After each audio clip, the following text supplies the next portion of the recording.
तीन बहुओं के रवैये से सासू माँ बहुत परेशान थी।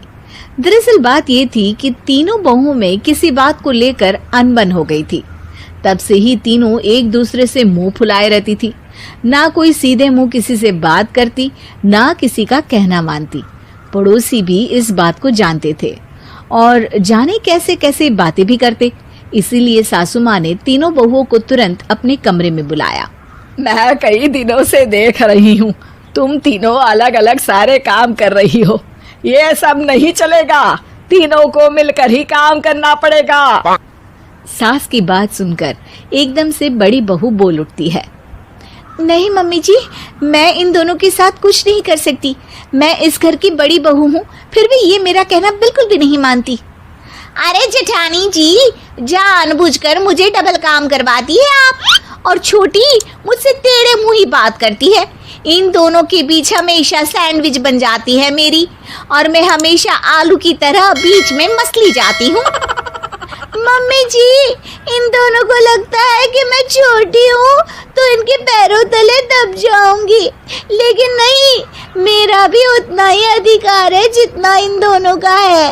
बड़ी आई दोनों मेरी चुगली करने के लिए, मुझे क्या कम समझ रखा है। तीनों बहू एक दूसरे से बहस करने लगती है और सास दोबारा ये देखकर टेंशन में आ जाती है और सबसे कहती है, चुप हो जाओ, अब से तुम तीनों सारे काम एक साथ करोगी, आंख बंद करके एक दूसरे की बात सुनोगी।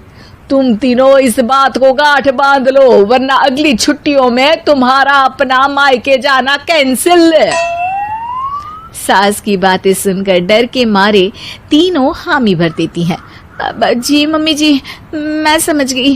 हाँ मम्मी जी, जैसा आप कहें, आप जो कहेंगी मैं वही करूंगी।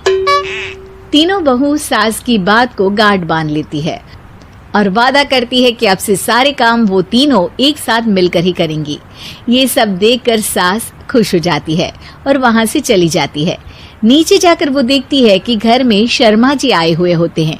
सास जोर से आवाज लगाकर कहती है, अरे बहू, जरा चाय बनाकर तो लाना, शर्मा जी आए हैं।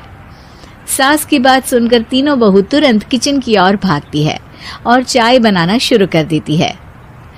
मुझे तो एकदम मसाले वाली कड़क चाय पसंद है, तो हम शर्मा जी के लिए मसाले वाली चाय ही बनाएंगे। अरे नहीं दीदी, गर्मी के मौसम में मसाला चाय कौन पीता है? मैं तो शर्मा जी के लिए इलायची वाली चाय ही बनाऊंगी। ये कैसी बात कर रही हैं आप दोनों? मेरी मम्मी ने सिखाया है कि मेहमान को ज्यादा दूध और शक्कर वाली चाय देनी चाहिए, वरना वो घर वालों को कंजूस समझते हैं। तो मैं तो शर्मा जी को ऐसी ही चाय दूंगी। तीनों बहुएं अपने अपने तरीके से चाय में शक्कर, मसाला, पत्ती सब डाल देती है। उबलने के बाद तीनों मिलकर चाय बाहर लेकर जाती है और शर्मा जी और सासू माँ को देती हैं।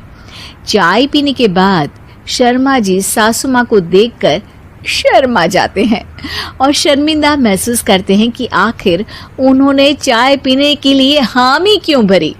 सासू माँ भी चाय पीना शुरू करती है और कहती हैं, अरे बहू, ये कैसी चाय बनाई है? चाय है या मीठे दूध की बासुंदी?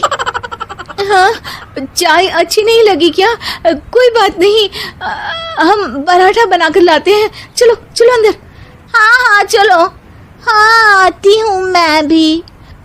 नहीं, मेरा पेट चाय नहीं चौपट कर दिया, वही काफी है। पराठे से पोपट नहीं करवाना, मैं तो चलता हूँ। शर्मा जी चुपचाप पतली गली से निकल जाते हैं।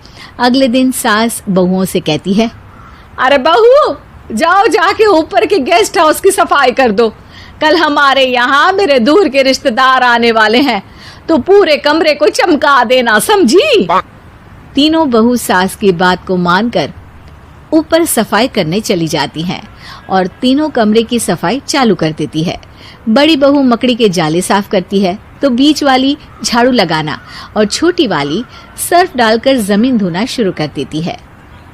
अरे दीदी जेठानी जी, अभी मैंने पूरी फर्श धोई और आप फिर से धूल नीचे गिरा रही हैं।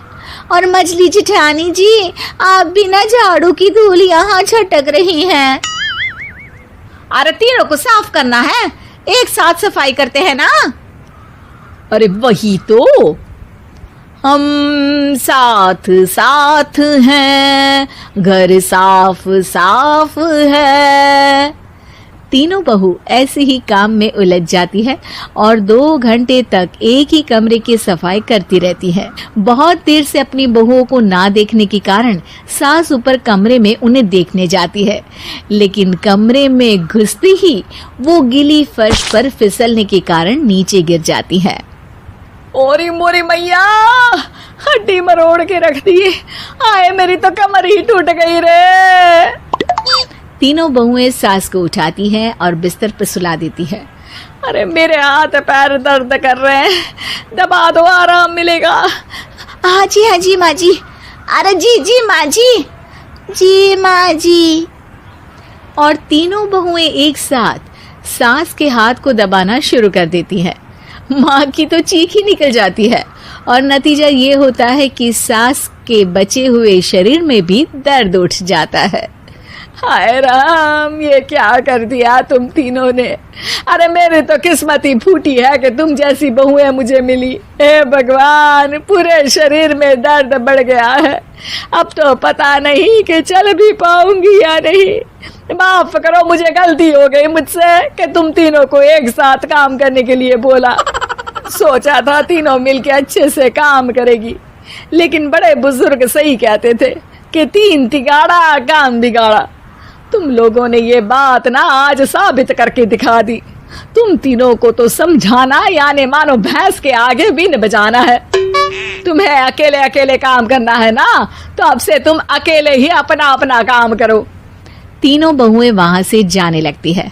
अरे कहाँ जा रही हो? आप ही ने तो कहा कि अपना अपना काम तो मुझे मुल्तानी मिट्टी लगानी है। अरे मुझे भी तो नेल पॉलिश लगानी है।